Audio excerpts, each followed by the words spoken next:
इस कहानी की लेखिका हैं स्वाति रानी। सुनसान सड़कें, बत्ती गुल और घने जंगल का रास्ता। मन में हनुमान चालीसा का जाप दोहराए संजय सरपट भागा जा रहा था। अपने कदमों की आहट खुद सुनाई दे रही थी उसको।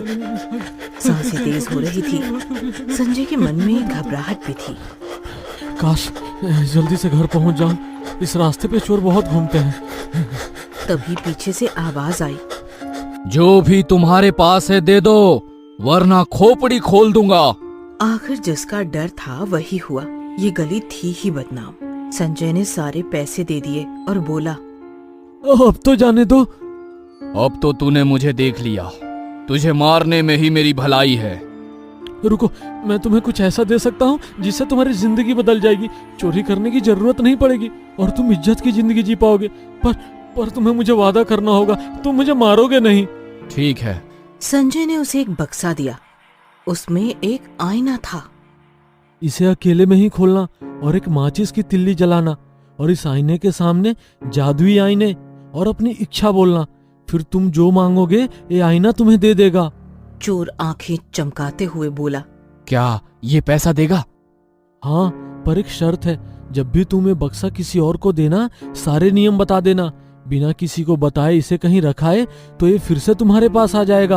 और इसे खत्म करने की कोशिश मत करना, वरना अंजाम बहुत बुरा होगा। मैं इस अलादीन के चिराग को किसी को क्यों दूं भला? चोर खुशी खुशी बक्सा लेकर घर चला गया। अब तो चोर घर आकर उस बक्से को लेकर एक कमरे में पहुंचा। वहाँ फटाफट उसने बक्सा खोला, एक माचिस की तिली जलाई और कहा, जादुई आईने। अचानक आईने में तेज रोशनी हुई। वो डर कर पीछे हट गया। उसकी तो सांसें ही रुक गई हो जैसे। सामने का नजारा देख के वो डर के मारे कांपने लगा। एक लड़की उसके सामने आई। रूह कांपने वाली आकृति थी उसकी। वो बोली, बोलो क्या चाहिए तुम्हें? मैं तुम्हारी हर ख्वाहिश पूरी करूंगी, पर एक शर्त है। जो तुम मांगोगे उसकी कीमत किसी और को चुकानी पड़ेगी। ले लेना, पर फिलहाल मुझे पैसे चाहिए। मुझे करोड़पति बना दो। पिशाचनी ने अट्टहास किया।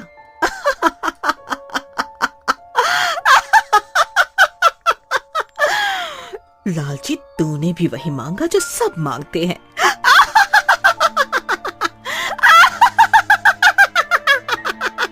अचानक उस कमरे में पैसों की बारिश शुरू हो गई। चोर तो जैसे खुशी से पागल हो गया। पर तुमने इतने सारे पैसे लाए कहाँ से?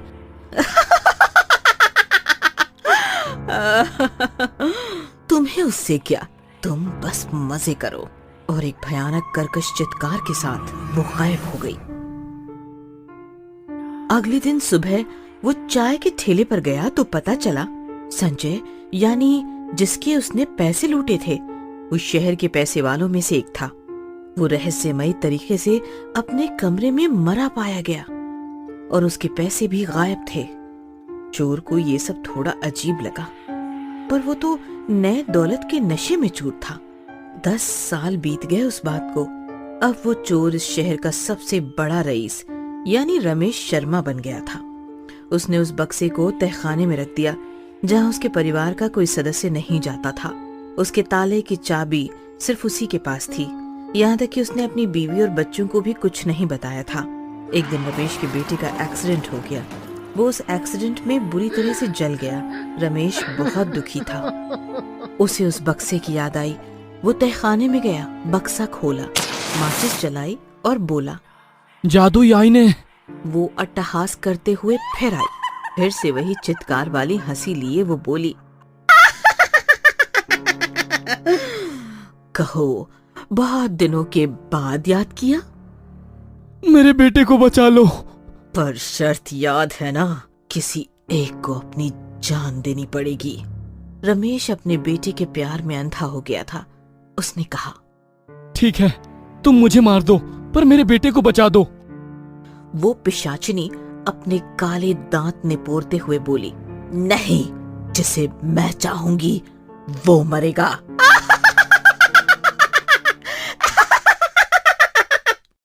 फिर रमेश को आईने में दिखा सामने वाले पड़ोसी का बेटा जल गया था।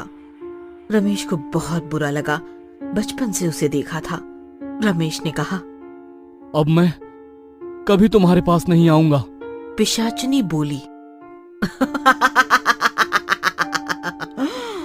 इंसान लालची होता है, तुम फिर आओगे। कुछ समय सब ठीक चल रहा था। अचानक एक दिन रमेश की बीवी को दिल का दौरा पड़ा। डॉक्टर ने जवाब दे दिया कि ये नहीं बचेगी। रमेश बहुत परेशान था। रमेश की बीवी रोने लगी कि वो अपने वारिस का मुंह भी नहीं देख पाई। रमेश ने फिर से उस आईने के पास जाने के बारे में सोचा। ये आखिरी बार है, उसके बाद उस बक्से को मैं किसी और को दे दूंगा। पिशाचनी फिर उस बक्से के आईने में आई और अट्टहास करते हुए बोली,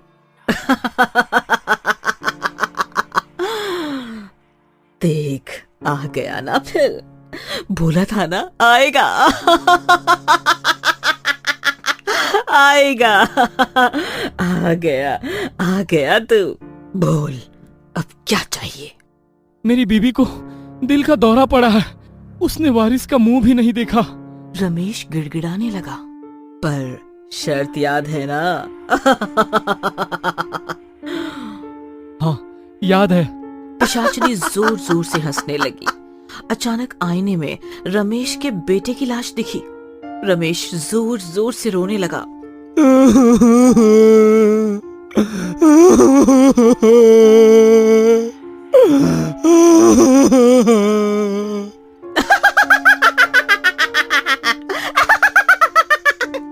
क्यों, इस बार दुख कुछ ज्यादा हुआ? अपना बेटा मरा इसलिए? रमेश वो बक्सा उठाकर फेंकने ही वाला था, तभी आवाज आई, खबरदार, ऐसा करना भी मत, सारा परिवार तबाह हो जाएगा तुम्हारा। नियति को बदलोगे तो यही होगा। मैंने भी यही किया था।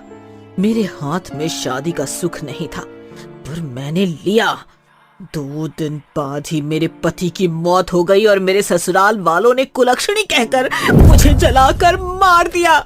तब से ये आईना ही मेरा घर है और मैं सबको बताती हूँ कि नियति को मत छेड़ो, मत छेड़ो। रमेश रोने लगा। मैंने अपने खानदान के वारिस से उसके पिता का साया छीन लिया। गलती तुम्हारी नहीं, मेरी है। मैं ही लालच में अंधा हो गया था। जो भी इस आईने से कुछ मांगता है वो पछताता ही है। रमेश ने अपने बेटे का अंतिम संस्कार किया और चल दिया। उसी गली में जो चोरों के लिए बदनाम थी, एक चोर को उसने बहुत सारे पैसे दिए और वो बक्सा भी दे दिया शर्तों के साथ। रमेश घर वापस आके अपनी बीवी से बोला, सुनो, हम कल ही ये शहर छोड़ के चले जाएंगे, सामान बांध लो। और वो तहखाने में जाकर बैग में पैसे भरने लगा। अचानक शीशे में रमेश को पिशाचनी दिखी। तुम यहाँ अब क्या करने आई हो? वो बक्सा तुमने जिसे दिया था उसने पैसे मांगे हैं।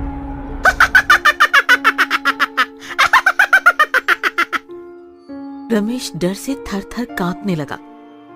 अगले दिन रमेश के मौत के चर्चे सबकी जुबां पर थे। सब सोच रहे थे किसी चोर ने घर में चोरी करके रमेश को मार दिया। अब वो बक्से वाला चोर शहर का नामी सेठ रघुनाथ बन गया था।